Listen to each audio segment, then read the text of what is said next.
Hey friends, it's Tuesday, it's March 24th. I hope you're doing well and you're having a good start to your week. Today I want to keep talking to you about author's purpose, the reason why an author might write a story. So remember, they might do it to persuade us, to convince us of something, to inform us, to give us information, to help us learn about something, or to entertain us, to just have us enjoy a story. So today I'm going to be reading Finding Winnie, and this is one of my favorite books. I'm so excited to share it with you. I got it when I was in Kansas City at a special museum, and this is true story of the real Winnie the Pooh. There was a real bear named Winnie. So yeah, I'm so excited to share this with you, and I want you to think about, why did the author write this story? Is it to inform us of something, to entertain us, or persuade us? Think about it. Finding Winnie, the true story of the world's most famous bear. Could you tell me a story? Asked Cole.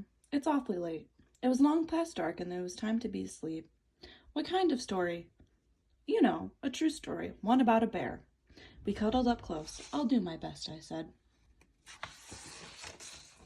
A very long time ago, about 100 years before you were born, there was a veterinarian who lived in Winnipeg.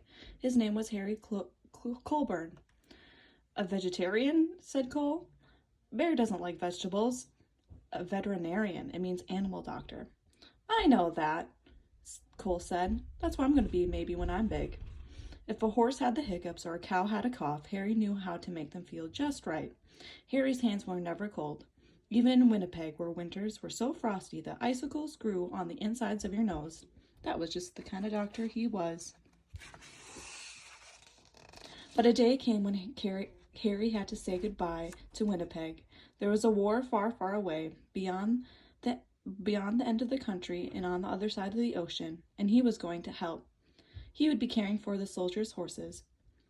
Harry rode east on a train full of other soldiers. He leaned his head against the window, watching the land scroll by, wondering what it would be like to be so far from home. The train rolled right through dinner and over the sunset and around 10 o'clock and into a nap out into the next day until it stopped at a place called White River. Harry decided to stretch his legs. On the train platform was a man on a bench with a baby. A baby, Cole said, annoyed. A baby bear, a cub. Harry stopped. It's not every day that you see a bear cub at a train station. That bear has lost its mother, he thought, and that man must be the trapper who got her. What do trappers do? Asked Cole.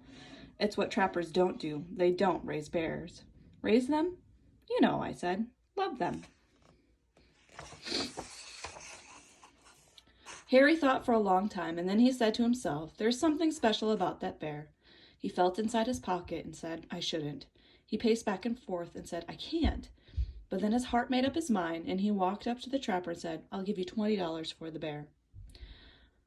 Is $20 a lot? Asked Cole. Back then, it was even more than a lot.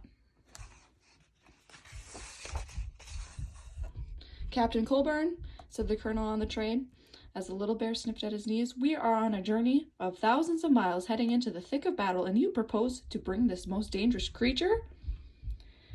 Bear stood straight up on her hind legs, as if to salute the colonel. The colonel stopped speaking at once, and then in a quite different voice he said, Oh, hello. The men of Harry's regiment squeezed by to have a look. I've decided to name her Winnipeg, Harry told them, so we'll never be far from home. Winnie, for short. They had a very long way to travel, and they had already gone 3 or 4 feet when Winnie grew hungry. What do bears eat? The men wondered. What don't they eat? Said Harry. Vegetables, Cole reminded me. Winnie ate vegetables, I said. She ate everything, except onions. They brought carrots and peas and apples and tomatoes and eggs and beans and bread and a tin of fish and some slop in a dish. But Winnie was still hungry. How about dessert? Said Harry, holding up a bottle of condensed milk. Taking the treat in her paws, Winnie lay on her back and hummed a happy song as she drank. The men roared. That means they were laughing. Harry and Winnie gathered with soldiers from all over Canada in the green fields of Valcartier. The whole city had tents sprung up there. One was a hospital for horses where Harry went to work. Winnie was in the army now. Harry had taught her to stand up straight, hold her head high, and turn this way and that, just so. Soon she was assigned to her own post. Even the colonel agreed that Winnie was a remarkable bear. She might have been the best navigator in the whole army. If you hid something, could she find it? She could. What if it was farther away? And farther still? Remarkable, he cried. In the evenings, both of them were too tired to move. When Harry thought about Winnie and the voyage across the ocean, his head said, I shouldn't. And his head said, I can't. But his heart made up his mind. Nobody had ever tried to float so many people and animals across the Atlantic Ocean before. 30 ships sailed together, carrying about 36,000 men and about 7,500 horses and about one bear named Winnie. When they finally arrived in England, the regiment went to training on the Salisbury Plain, where it rained and rained and rained. But Winnie didn't seem to mind. She was the mascot of the 2nd Canadian Infantry Brigade, and she attended her post with vigor. One day, Harry came running while she was doing her exercises in the tent. You'll bring the whole place down, he said, with a laugh. She had grown. It was winter when the order came. The time had come to fight. Winnie posed proudly with the men for pictures to send to their families. Harry thought for a long time. His head argued one way and then the other, but his heart made up his mind. He went to Winnie and said in a serious way, There's somewhere we need to go. Winnie brushed the mud off her nose and nuzzled in close. Harry drove all the way to the big city.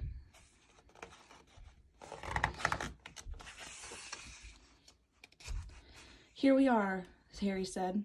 The London Zoo. Harry took a deep breath. Winnie, this is going to be your home for a while, he said. She tilted her head. We're shipping out to France, he explained. I have to take care of the horses at the front. She rested her big head against him. I know you want to come, but it's not safe. Winnie's head bowed. Harry's hands were still warm as sunshine, as usual.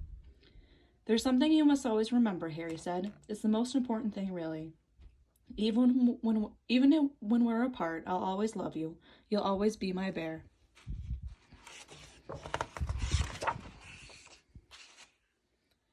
Is that the end?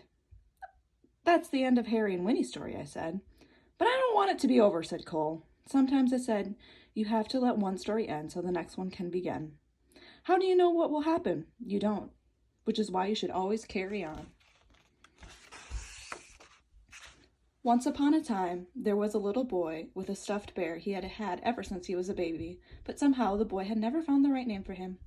He tried Teddy and Edward and even Big Bear.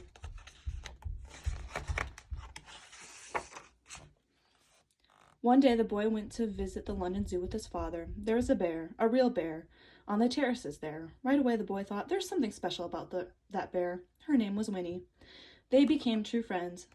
The boy was allowed to come right inside of her enclosure to play. Once the boy had found Winnie, he knew just what to call his stuffed bear. He named it Winnie the Pooh. And the boy was called Cole? Cole said. His name was Christopher Robin. Christopher Robin would visit Winnie at the zoo, and he would take his stuffed animal on all sorts of adventures in the wood behind his home. His father, Alan Alexander, wrote books all about them. Harry's Winnie became Winnie the Pooh, and there has never been a more beloved bear.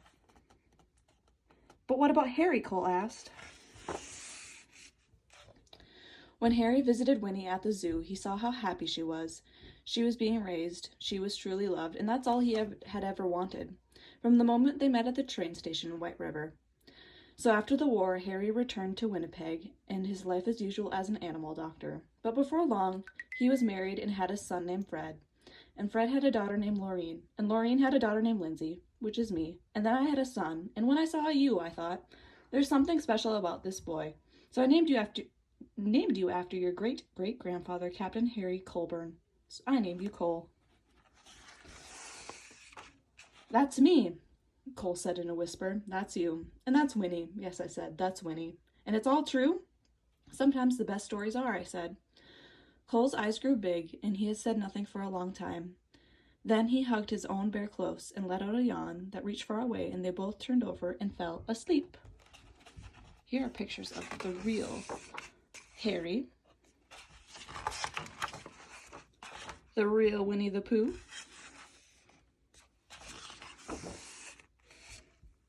the end. Hey friends, so I found another kind of resource that we could be using for our ELA/writing time. You can head down to the link below and go to week 2, day 7. And there's kind of a social studies unit about safety. There's 2 books for you to listen to and kind of follow along with. One of them is Don't Let the Pigeon Drive the Bus, which is kind of like our favorite.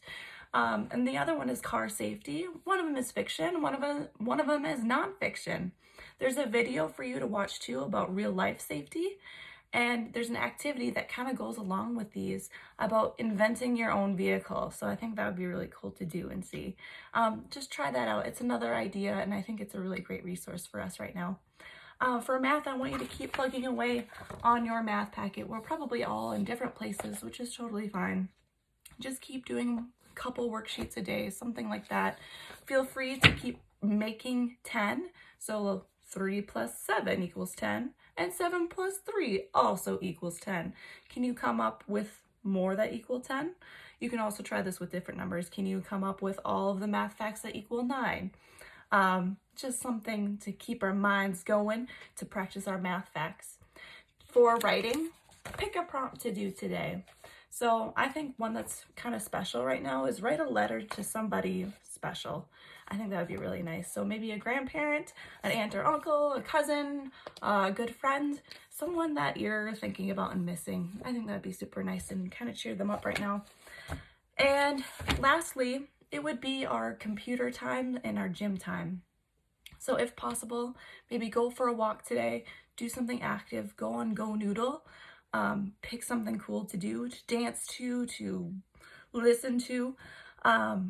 And also for kind of like your computer time, if you're able, you can go to pbskids.com or cookie.com or one of those websites that we would usually head to during computer time.